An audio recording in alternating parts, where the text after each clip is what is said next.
Self declare চুরি করেছেন, self declare করেছেন ইন প্রেজেন্স অফ পাবলিক। মুখ্যমন্ত্রী যা বলেছেন হলফনামায় ভয়ে চাপে বাঁচার জন্য আতঙ্কিত দিশাগ্রস্ত জেলে যাওয়ার আতঙ্কে থাকা এই মুখ্যমন্ত্রী তিনি মিথ্যা হলফনামা দিয়েছেন। উনার কথার সঙ্গে হলফনামার কোনো মিল নেই। দুটো হলফনামার লেখা আর উনার ওই দিন ভিজুয়াল স্টেটমেন্ট দুটোকে পাশাপাশি রাখলে একটা বাচ্চা ছেলেও বলে দেবে যে hour chief minister is establish liar. Supreme কোর্টে পিছিয়ে গেল আইপ্যাক কাণ্ডে ইডির করা মামলার শুনানি। যে হলফনামা দাখিল করা হয়েছে রাজ্য সরকার এবং মমতা বন্দ্যোপাধ্যায়ের তরফে, তার জবাব দেওয়ার জন্য সময় চাইল এনফোর্সমেন্ট ডিরেক্টরেট। 10 ফেব্রুয়ারি পর্যন্ত পিছিয়ে গেল ইডির মামলার শুনানি, অর্থাৎ পরের মঙ্গলবার এই মামলার শুনানি হবে। ইডির তল্লাশিতে বাধা দেননি মমতা বন্দ্যোপাধ্যায়। ইডির অনুমতি নিয়েই পার্টি সংক্রান্ত নথি নিয়ে এসেছিলেন মুখ্যমন্ত্রী। যে হলফনামা মুখ্যমন্ত্রী এবং রাজ্য সরকার সুপ্রিম কোর্টে জমা দিয়েছে সেখানে এই দাবি করা হয়েছে।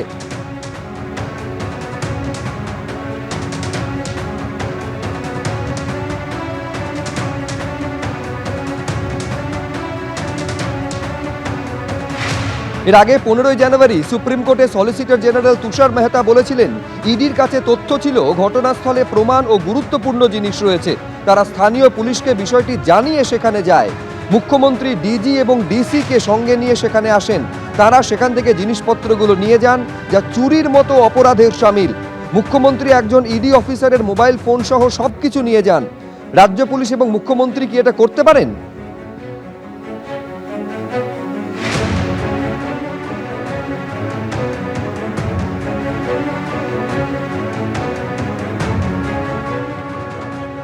আট তারিখ আপনাদের মনে থাকবে যে একেবারে আইপ্যাকের যিনি কর্তা তার বাড়িতে, প্রতীক জানের বাড়িতে যখন ইডি তল্লাশি চালাচ্ছে, একেবারে মুখ্যমন্ত্রী পৌঁছে যান এবং তারপর ফাইল সমেত ডিভাইস নিয়ে তিনি বাইরে বেরিয়ে আসেন এবং তারপর সেখানে দাঁড়িয়ে কি বলেছিলেন লাউডন স্ট্রিটে দাঁড়িয়ে দেখাবো আপনাদের। So my hard disk, phone, hard disk, all they are collecting, and they have already attacked my IT office also. In fact, sector 5, I am going there also.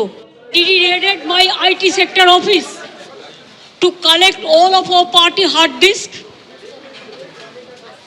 the candidate list, the party strategy, the party plan. Is it the duty of the ED and Amit Shah? And he's taking away all my party documents. যখন অফিসে কেউ ছিলই না প্রায়, এবং তারা এসে আমাদের পার্টির সব ডেটা, সমস্ত ল্যাপটপ, সমস্ত আইফোন বা ফোনে যে সমস্ত স্ট্র্যাটেজি আছে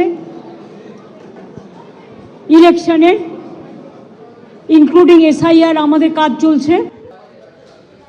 আইপ্যাক কাণ্ডে ইডির তল্লাশি এবং তা নিয়ে বিতর্কের মাঝে কয়লা কাণ্ডে ফের তৎপরতা দেখা দিয়েছে ইডির মধ্যে। একাধিক জায়গায় আজকে সকাল থেকে তল্লাশি শুরু করেছে এনফোর্সমেন্ট ডিরেক্টরেট। 6টি জায়গার ছবি আপনাদের দেখতে পাচ্ছেন। কলকাতার বড়বাজার, দুর্গাপুর, জামুরিয়া, রানীগঞ্জ, কাঁকসা, পূর্ব বর্ধমান এবং পশ্চিম বর্ধমানের পাণ্ডবেশ্বরের ছবি আপনারা দেখতে পাচ্ছেন। কয়লা পাচার মামলায় তদন্তে এবার ওসির বাড়িতে পৌঁছে গেছে এনফোর্সমেন্ট ডিরেক্টরেট। সকাল 6টা থেকে সেখানে তল্লাশি চলছে। একই সঙ্গে দুই প্রতিনিধি আমাদের রয়েছেন সরাসরি। একদিকে রয়েছেন দুর্গাপুর থেকে আমাদের প্রতিনিধি রয়েছেন মনোজ বন্দ্যোপাধ্যায় এবং জামুরিয়া থেকে আরেক প্রতিনিধি কৌশিক গাতাইত রয়েছেন। আমি শুরুতে মনোজ, এই কারণে তোমার কাছে যাব, বুদবুদ থানার যিনি সদ্য দায়িত্ব পেয়েছেন ওসি, তার বাড়িতে সকাল থেকে তল্লাশি চালানো হচ্ছে। এখনো পর্যন্ত কি কি পাওয়া গেল? একদম সুব্রজিৎ, তোমাকে সরাসরি দেখাবো সকাল থেকে ঠিক 5:45 নাগাদ এই যে বাড়ি, দুর্গাপুরের সিটি সেন্টারের অভিজাত এলাকা, সেইখানের এই যে বাড়ি, মনোরঞ্জন মণ্ডল, আসানসোল দুর্গাপুর কমিশনারেটের একজন সাব ইন্সপেক্টর, সে একাধিক থানায় ওসি পোস্টিং তার হয়েছে। তারপর তুমি জানো যে 2024 সালে তাকে সাসপেন্ড করা হয়। মুখ্যমন্ত্রী ঘোষণা করেছিলেন যে দুর্নীতির সাথে যুক্ত থাকলে সেই পুলিশদের সরিয়ে দেওয়া হবে। ঠিক তার পরের দিনই আমরা দেখেছিলাম যে তাকে সরিয়ে দেওয়া হয়েছিল এবং তারপর সে দীর্ঘদিন তার বিরুদ্ধে ডিপার্টমেন্টাল এনকোয়ারি চলছিল এবং তারপর তিনি এসবিতে জয়েন করেন এবং এসবিতে জয়েন করাকালীনই গত 3-4 দিন আগে তাকে বুদবুদ থানায় পোস্টিং দেওয়া হয়, যদিও তিনি এখনও চার্জ গ্রহণ করেননি। তার মধ্যেই আজকে সকালবেলায় 6:45 নাগাদ ইডি আধিকারিকরা যেরকম দুর্গাপুরে আরও অন্যান্য জায়গায় গেছে সেরকম এই একেবারে একাধিক জায়গায় একসঙ্গে তল্লাশি চলছে। আমি দুর্গাপুরের পাশাপাশি জামুরিয়ার ছবি আপনাদের সামনে রাখবো, যে হার্ডওয়্যার ব্যবসায়ীর বাড়িতে তল্লাশি চলছে এবং যেখান থেকে বিপুল পরিমাণে টাকা উদ্ধার এখনো পর্যন্ত হয়েছে। কৌশিক গাতাইত সর্বশেষ পরিস্থিতি আপনাদের সামনে তুলে ধরবেন। কৌশিক। দেখো সুব্রজিৎ, প্রায় 11 ঘন্টা হতে চললো।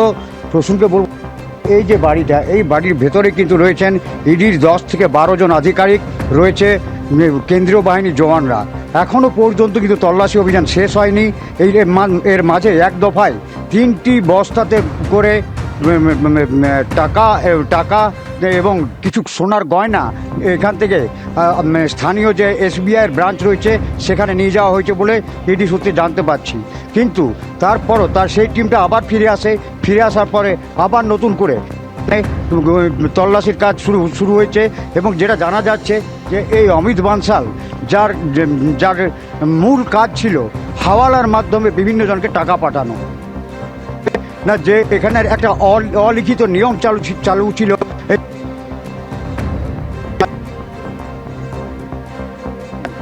যান্ত্রিক গোলযোগের কারণে কৌশিক গাতাইত আমাদের প্রতিনিধির সঙ্গে যোগাযোগ বিচ্ছিন্ন হয়েছে। এখনো পর্যন্ত 11 ঘন্টা পেরিয়ে যাওয়ার পরেও তল্লাশি চালিয়ে যাচ্ছে এনফোর্সমেন্ট ডিরেক্টরেট। এবিপি আনন্দ, এগিয়ে থাকে, এগিয়ে রাখে।